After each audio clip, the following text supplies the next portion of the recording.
Ayo, segera download Quran Tadabbur, tafsir dalam genggaman Anda.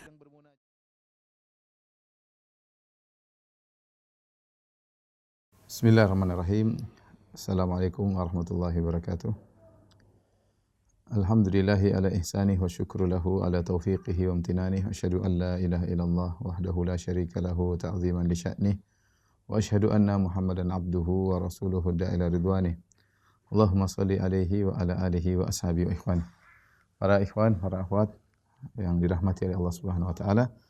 Pada kesempatan yang bahagia ini kita dipertemukan kembali oleh Allah Subhanahu wa taala dalam rangka saling mengingatkan. Dan insyaallah pada kesempatan kali ini kita akan bahas tentang arkanul iman, tentang rukun-rukun iman yang tentunya iman seorang tidak akan diterima oleh Allah Subhanahu wa taala kecuali setelah dia beriman dengan rukun-rukun iman tersebut, ya.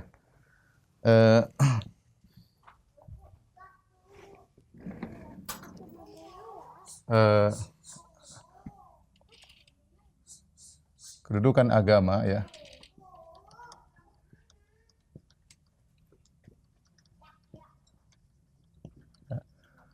Sebagaimana datang dalam hadis Jibril, yaitu Islam, ya. Islam, kemudian iman, kemudian ihsan, ya. Kemudian ihsan. Adapun Islam ini berkaitan dengan amal-amal zahir, ya, amal-amal zahir. Maka dikenallah dengan nama istilah rukun Islam, ya. Arkanul Islam. Ada 5 sebagaimana yang kita sudah hafalkan, ya. Di antaranya adalah syahadatain, ya.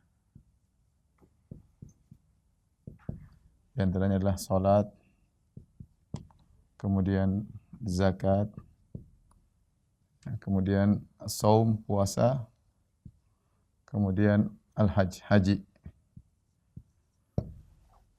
Ini semua berkaitan dengan perkara yang zahir. Adapun iman, maka dia berkaitan dengan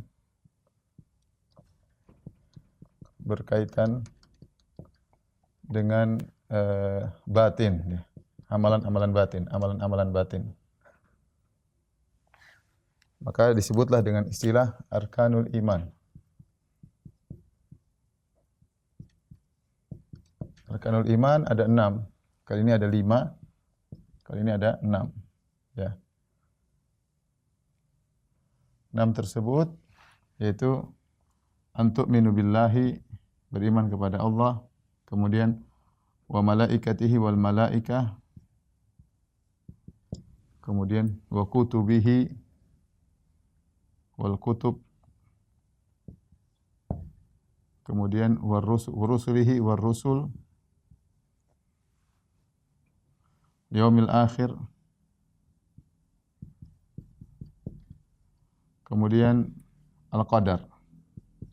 Ya, inilah 6 perkara yang disebut dengan rukun iman, yaitu beriman kepada Allah, kemudian malaikat-malaikat, kemudian kitab-kitabnya, rasul-rasulnya, kemudian hari akhir, akhirat, kemudian takdir. 6 ini yang disebut dengan rukun iman. Adapun yang disebut dengan ihsan, ya.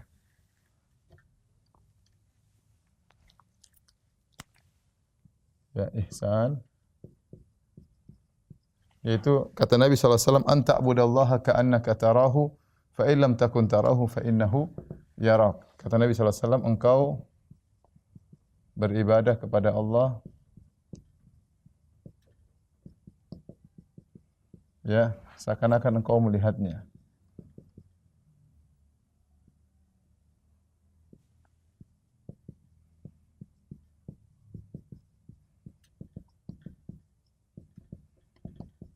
Jika tidak mampu, jika engkau tidak melihatnya,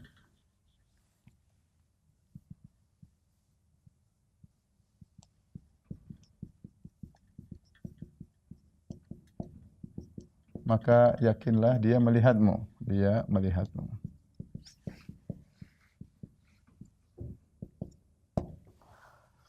Inilah 3 kedudukan agama atau tingkatan ya.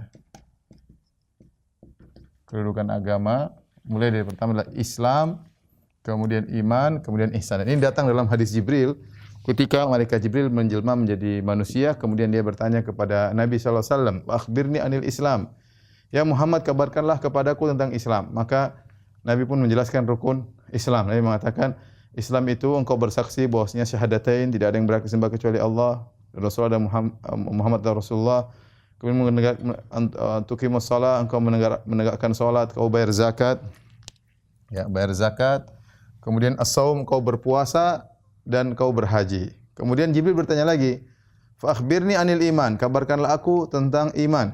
Maka Nabi menjawab dengan amalan batin. Kata Nabi, "Antu'mina billah." Kau beriman kepada Allah, kepada malaikat, kepada kitab-kitabnya, kitab-kitab sucinya, kepada para rasulnya. Kau beriman ada hari akhirat dan kau beriman dengan takdir. Kemudian Jibril bertanya lagi, "Fa akhbirni anil ihsan." Ya. Akhbirni anil ihsan. Apa itu ihsan? Maka Nabi mengatakan, "Anta abudallaha ka'annaka tarahu fa illam takun tarahu fa innahu yarak." Engkau beribadah kepada Allah seakan-akan engkau melihatnya. Itu kau menghadirkan keagungan Allah sedangkan depan engkau.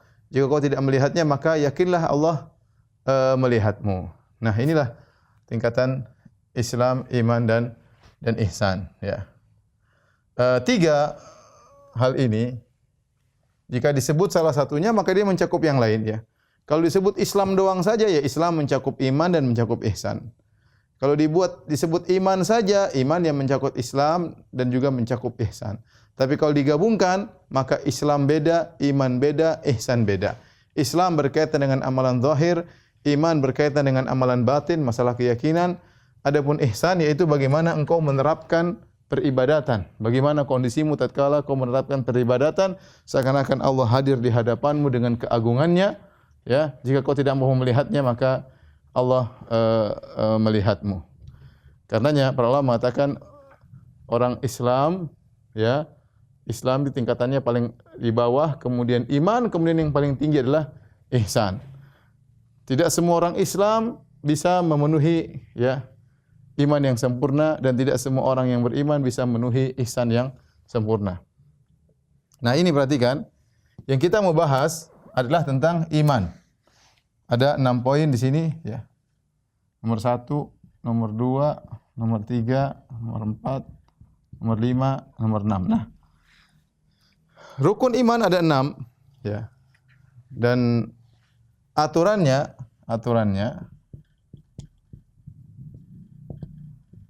harus diimani seluruhnya.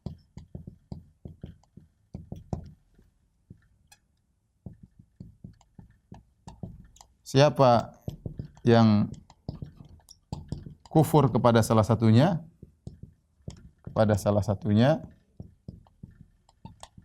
maka dia keluar dari Islam. Maka imannya batal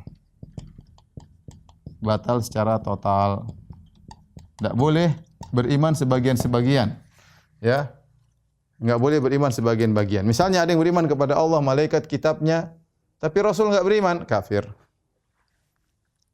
Contoh orang Yahudi beriman kepada Allah, pada malaikat, kepada kitab, kepada Rasul, tapi Muhammad mereka enggak beriman.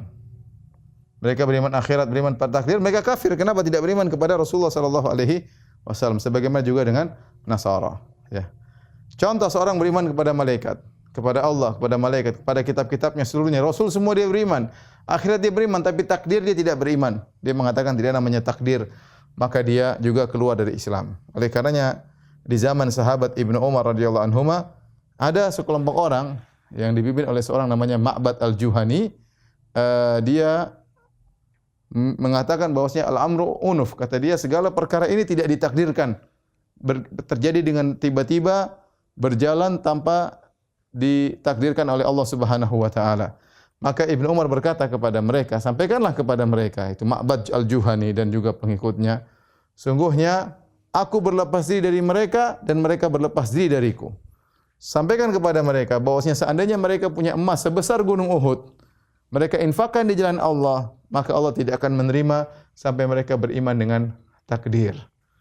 Ini kita harus tahu bahwasanya beriman kepada takdir ini harus lengkap. Dalam Al-Quran Allah menyebutkan iman kepada 6 perkara ini, ya. Seperti dalam surat Al-Baqarah kata Allah Subhanahu wa taala, "Amana ar-rasulu bima unzila ilaihi min rabbih wal mu'minun kullun amana billahi wa malaikatihi wa kutubihi wa rusulihi." Ya, la nufarriqu baina ahadin min rusulihi wa qalu sami'na wa ata'na ghufranaka rabbana wa ilaikal masir. Setiap orang beriman kepada Allah, kepada malaikat, kepada kitab-kitabnya, kepada para rasul. Mereka tidak membeda-bedakan rasul satu dengan yang lainnya. Dan mereka berkata, ya Rabb kami, kepada Engkau lah kami akan kembali, yaitu kepada beriman kepada hari akhirat. Adapun iman kepada takdir dalam banyak ayat yang lain. Allah juga beriman, wa may yakfur billahi, barang siapa yang kafir kepada Allah, wa malaikatihi wa kutubihi wal yaumil akhir, wa qad dhalla dhalalan ba'ida. Barang siapa berkufur kepada iman ini, maka dia telah sesat dengan kesesatan yang nyata. Dalam ayat yang lain kata Allah, wa may yakfur billahi faqad habita amaluhu. Barang siapa yang wa may yakfur bil imani faqad habita amaluhu. Barang siapa yang kufur kepada iman, maka telah gugur amalannya. Jadi ini 6 kesatuan ini harus diimani secara lengkap, ya. Ini sebagai mukadimah. Pada kesempatan kali ini kita akan bahas satu poin saja, yaitu beriman kepada Allah. Ini akan kita bahas insyaallah pada kesempatan kali ini. Taib, para ikhwan dan akhwat yang dirahmati oleh Allah Subhanahu wa taala, kita sekarang membahas tentang al-iman billah, ya, salah satu rukun iman, bahkan dia adalah rukun yang paling utama, al-imanu billah, iman kepada Allah. Boleh kita bagi iman kepada Allah menjadi 2, yaitu al-iman biwujudillah, beriman tentang adanya Allah atau pencipta. Yang kedua, tauhidullah, itu mentauhidkan Allah. Mentauhidkan atau mengesahkan Allah. Taib.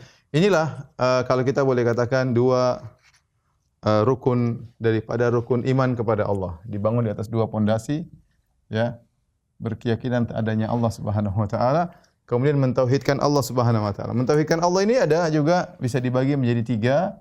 Satu adalah mentauhidkan Allah atau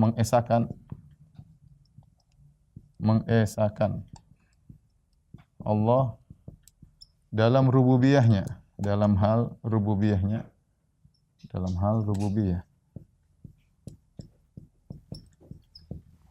Kemudian yang kedua adalah mengesahkan Allah dalam hal uluhiyah. Nanti akan kita jelaskan apa itu uluhiyah. Kemudian yang ketiga, mengesahkan Allah dalam hal azza wa jalla, dalam hal asma, dalam hal nama-nama dan sifat-sifatnya.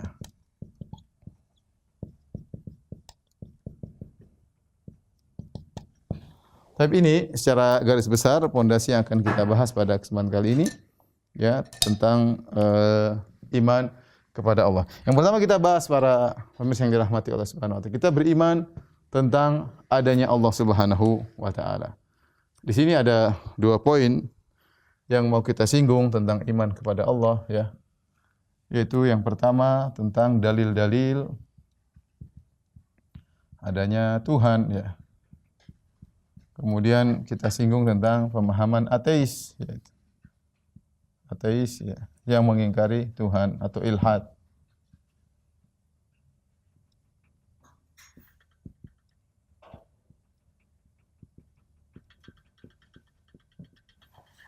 Adapun dalil adanya Tuhan sangat banyak, tentu tidak mungkin kita bahas satu persatu ya. Tetapi banyak hal saya ingin sebutkan contohnya ya, bahwasanya ya tentang ya, alam semesta yang begitu teratur ya. Teratur dengan berbagai sunnatullah ya. Enggak mungkin terjadi dengan sendirinya ya. Sederhana seperti kisah Abu Hanifah rahimahullahu taala tatkala dia bertemu dengan orang-orang ateis berdebat, maka dia berkata kepada orang ateis, "Bagaimana menurut kalian tentang sebuah kapal di Sungai Sungai Dujlah? Di kapal tersebut berlabuh dengan sendirinya tanpa ada nahkoda, kemudian kapal tersebut sampai di pelabuhan tanpa ada nahkoda, kemudian barang-barang di kapal tersebut turun dengan sini tanpa ada ABK anak buah kapal, kemudian barang-barang baru lagi naik ke atas kapal tersebut tanpa ada anak buah kapal, kemudian kapal tersebut berlabuh lagi kepada pelabuhan berikutnya tanpa ada nahkodanya." Kata mereka enggak masuk akal. Enggak mungkin, kecuali pasti ada yang mengatur. Kita bilang pun demikian. Alam semesta ini tidak mungkin secara sangat zahir tidak mungkin berjalan dengan begitu teratur, tentang matahari yang selalu dalam orbitnya, rembulan dengan selalu dalam orbitnya ya. Tidak mungkin itu semua berjalan tanpa ada yang mengatur. Ya. Jadi tentang alam semesta yang begitu teratur ini sudah pasti ada yang mengaturnya. Enggak mungkin berjalan tanpa ada pengatur ya. Enggak mungkin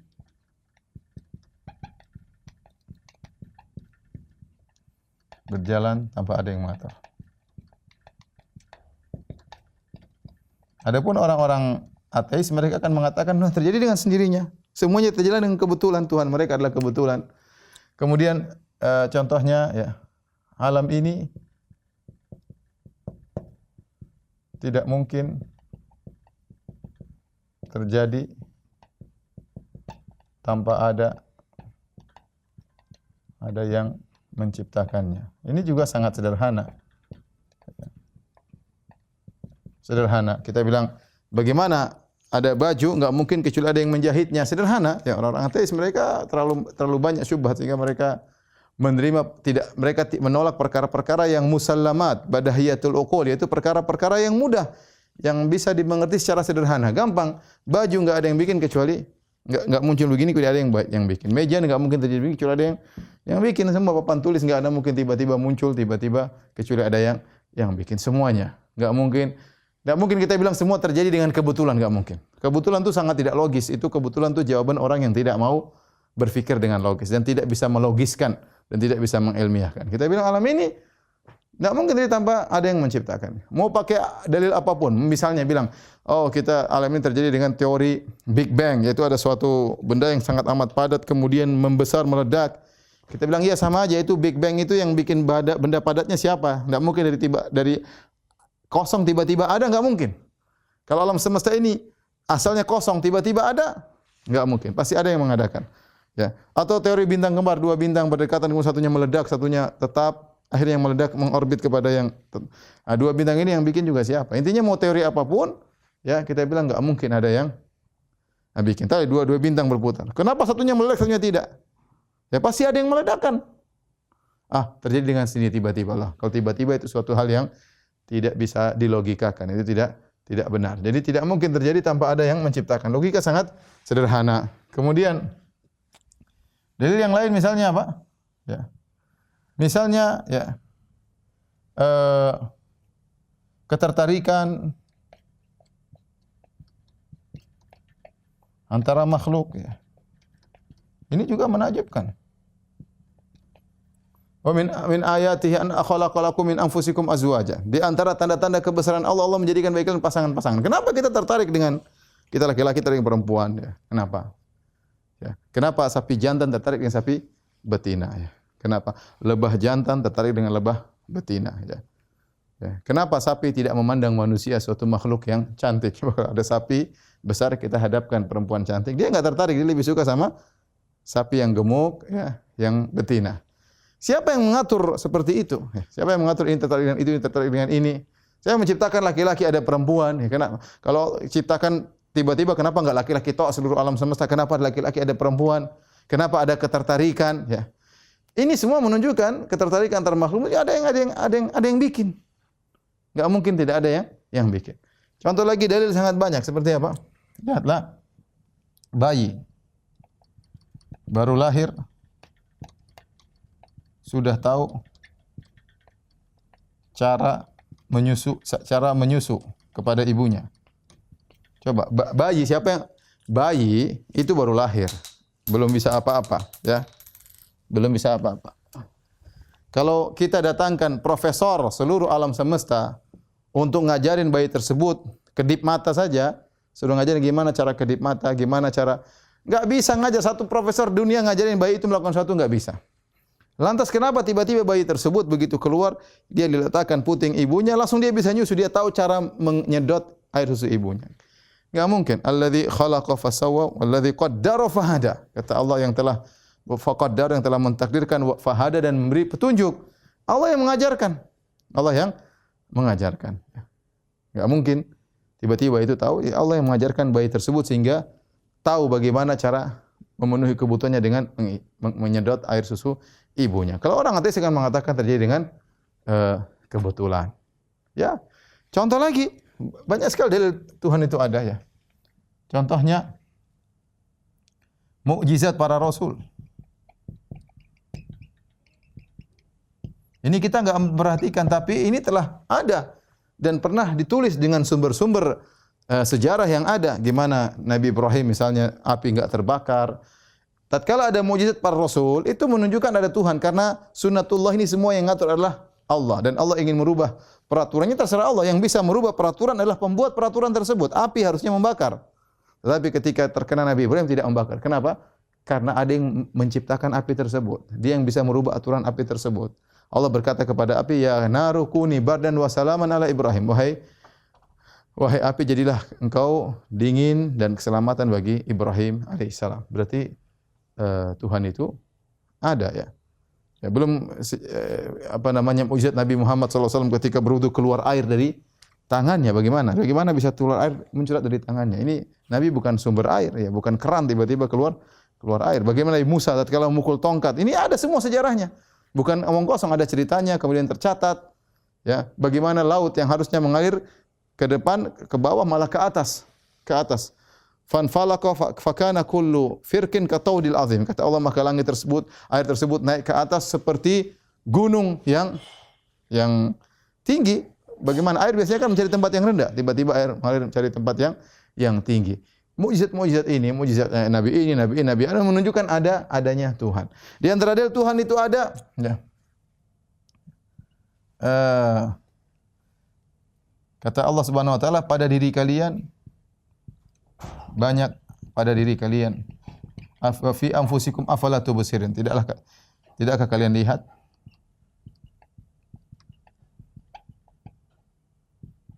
Ya. Sekarang kita lihat diri kita. Bagaimana tubuh kita, bagaimana organ pernapasan, bagaimana organ peredaran darah, jantung, bagaimana organ pendengaran, bagaimana organ otak, bagaimana organ penglihatan, luar biasa. Ini enggak mungkin terjadi dengan sendirinya. Enggak mungkin. Dokter lebih tahu bagaimana berapa juta saraf yang ada di mata, yang masing-masing saraf berfungsi untuk ibarat kabel yang ada pada sebuah layar ya. Kalau ada kabel satu saja putus maka terganggu. Ya saraf ini kalau ada yang bermasalah bisa jadi buta warna, bisa jadi ini, bisa jadi macam-macam. Ya, tapi ini ya subhanallah sampai Allah menyebutkan, Nabi SAW menyebutkan kalau ada ayam berkokok, berkukuruyuk maka dia melihat malaikat. Kita enggak bisa lihat. Kalau ada anjing menggonggong, dia lihat jin. Anjing bisa lihat jin karena dikasih saraf oleh Allah, saraf untuk melihat jin. Mata kita enggak bisa. Kita jin enggak bisa lihat, tapi jin kita bisa rasakan kemasukan ke orang Jawa tahu-tahu bisa ngomong Arab, ya jin Arab yang masuk misalnya. Ya, tapi mata kita enggak bisa lihat. Kenapa Allah tidak ciptakan saraf untuk melihat jin tersebut? Tapi fa fi anfusikum afala tubsirun, lihatlah pada diri kalian, setiap organ ini menunjukkan keagungan penciptanya. Mustahil kita bilang ini semua terjadi dengan sendirinya, enggak mungkin. Kemudian di antaranya dalil yang sering banyak doa orang dikabulkan. Banyak ya. Banyak orang dikabulkan tiba-tiba ya. Dia berdoa, dia mengucapkan ya Tuhanku, tiba-tiba doanya dikabulkan dan itu terjadi langsung dan banyak orang seperti ini. Siapa yang mendengar, siapa yang mengabulkan? Pasti ada Tuhan. Ya. Ini kalau kita membahas panjang banget ya, tapi saya kasih isyarat saja bahwasanya Tuhan itu ada. Oleh karenanya adanya Tuhan merupakan fitrah ya. Perhatikan sini, adanya Tuhan merupakan fitrah.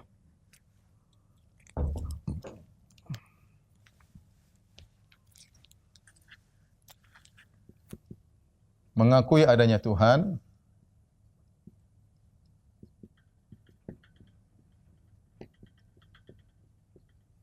adalah fitrah manusia. Makanya para ulama mengatakan, kita kalau baca sejarah, kita melewati berbagai jenis manusia, berbagai macam suku, berbagai macam peradaban, berabad-abad dengan yang berbeda, semuanya pasti ada tempat ibadah. Semuanya pasti ada tempat ibadah karena fitrah manusia.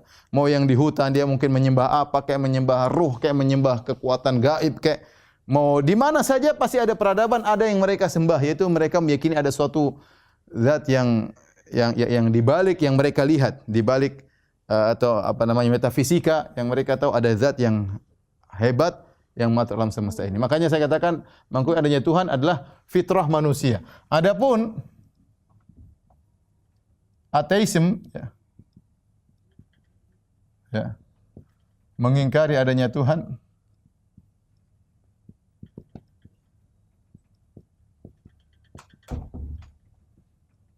adalah perkara yang baru.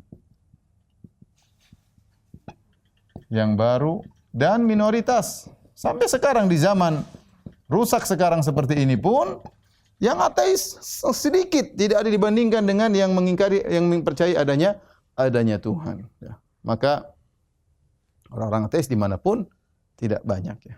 Mau di Indonesia, mau di luar negeri, di Eropa, tapi mereka ada sekarang, terutama sejak abad ke-18, ke-19, ke-20 ya.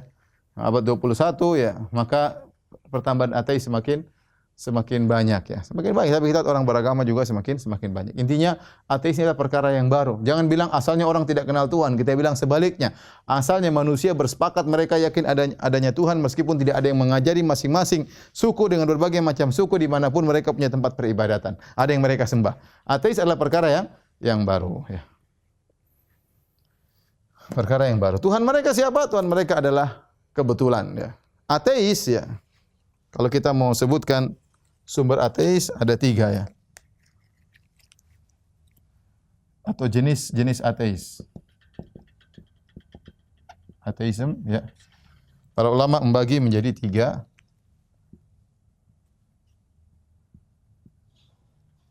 Yang pertama, yang kedua, yang ketiga.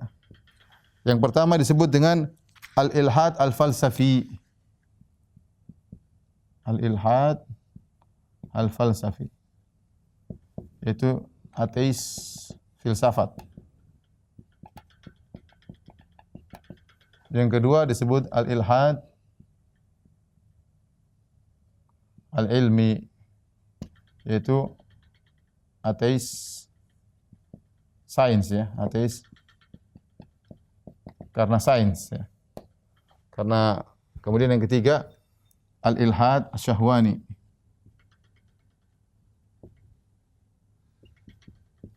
yaitu ilhad ateis karena syahwat.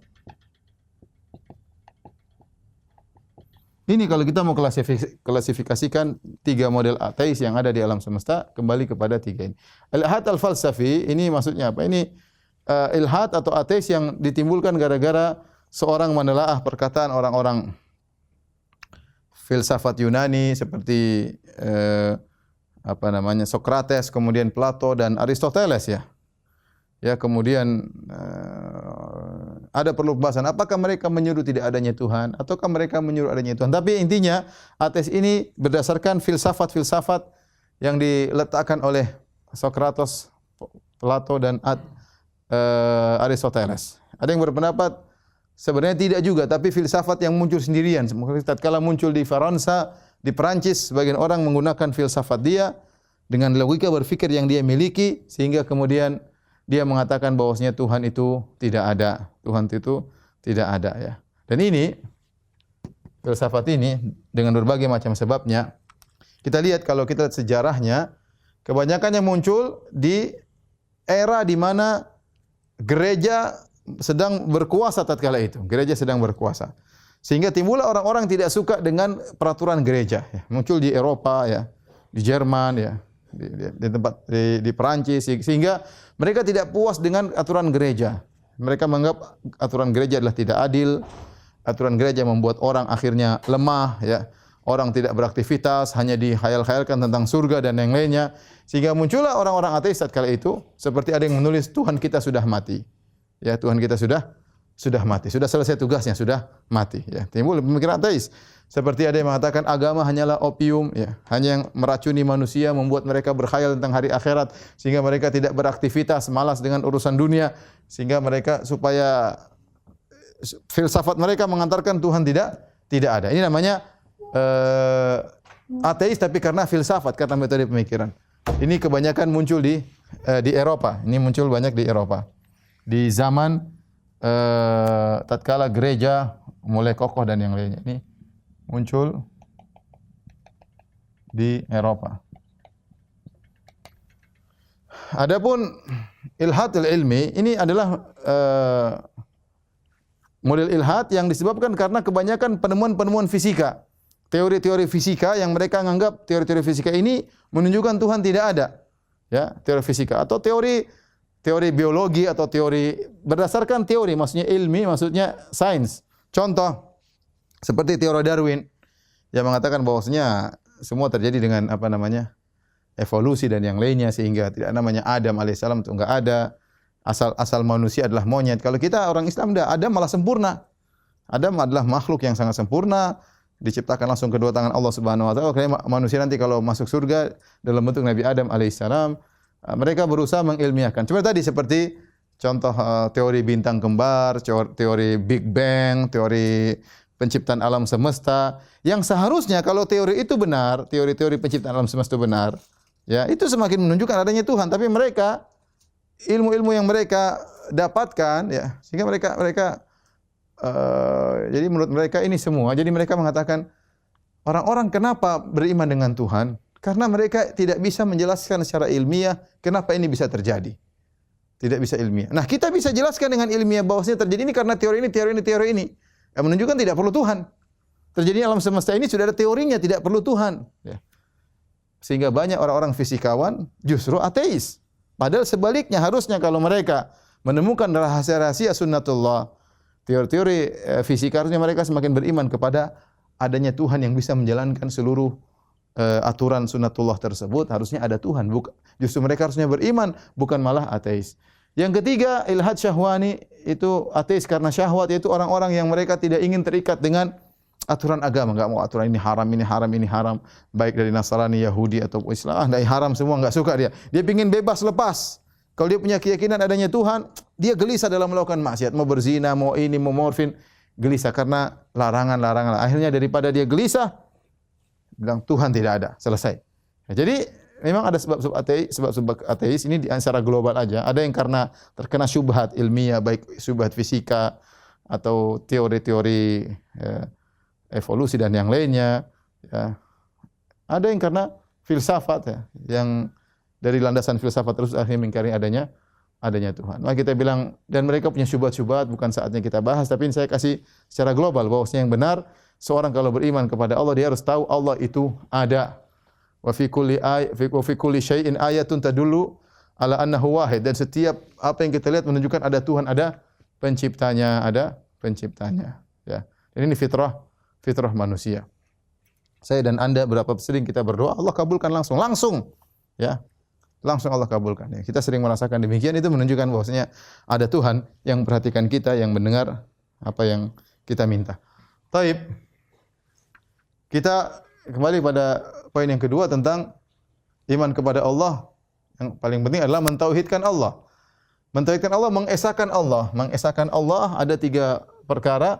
Mengesahkan dalam rububiyah Allah, mengesahkan dalam uluhiyah Allah, mengesahkan dalam nama-nama dan sifatnya. Ya. Saya pindahin sebelah sana sedikit, ya.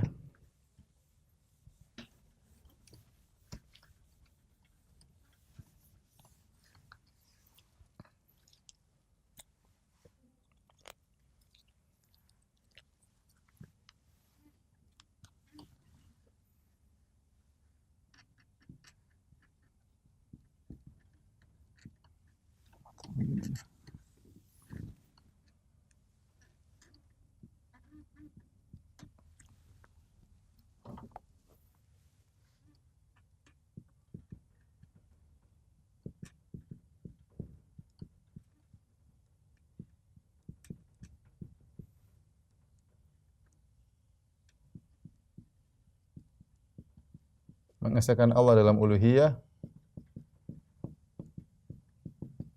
Yang ketiga, mengesahkan Allah dalam asma sifat. Dalam nama-nama dan sifatnya. Dan sifat-sifatnya.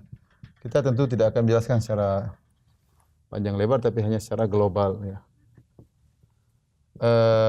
Ini para pemirsa yang dirahmati Allah Subhanahu wa taala, 3 pembagian ini hanya sekedar untuk metode pembelajaran untuk memudahkan. Bahwasanya apa maksudnya kita mengesahkan Allah dalam rububiyah? Maksudnya tidak ada yang mencipta, tidak ada yang mengatur kecuali hanya Allah. Maksudnya apa? Tidak ada yang mencipta,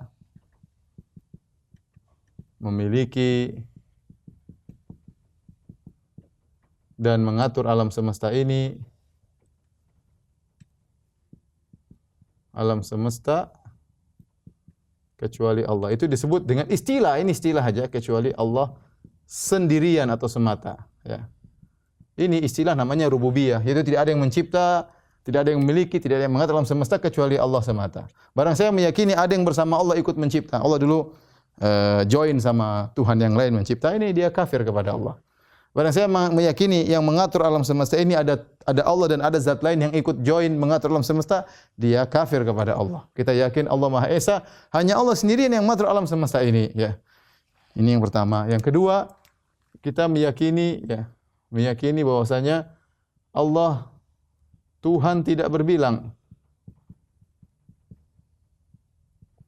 Barang saya meyakini Tuhan ada 2 atau 3 atau banyak, maka itu dia telah kufur kepada Allah. Ini secara global tentunya masing-masing panjang bahasanya. Mengesahkan Allah dalam uluhiyah artinya apa? Hanya Allah yang berhak disembah, yang berhak disembah. Disembah maksudnya apa? Diserahkan ibadah kepadanya. Diserahkan ibadah kepadanya.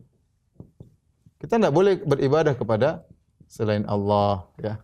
Ibadah itu banyak, ada salat, ada sujud, ada baca Quran, ada ruku, ada menyembelih. Kita yakin itu semua hanya milik Allah karena Allah yang mencipta kita, maka cuma Dia yang berhak untuk disembah. Maka tidak benar orang menyembah nabi, tidak menyembah Allah, menyembah malaikat, orang menyembah selain Allah, menyembah pohon, apalagi menyembah sapi, menyembah tikus, menyembah macam-macam, menyembah gajah, ya. Ini semua adalah kesyirikan. Yang berhak disembah hanyalah Allah Subhanahu wa taala. Yang berhak diserahkan ibadah hanyalah kepada Allah Subhanahu wa taala. Dia Maha Esa dalam uluhiyah. Uluhiyah artinya peribadatan. Rububiyah artinya pengaturan alam semesta. Yang ketiga, mengesahkan Allah dalam nama-nama dan sifat-sifatnya, yaitu meyakini Allah memiliki sifat-sifat yang maha, ya. Yang tidak ada sesuatu pun yang menyamainya.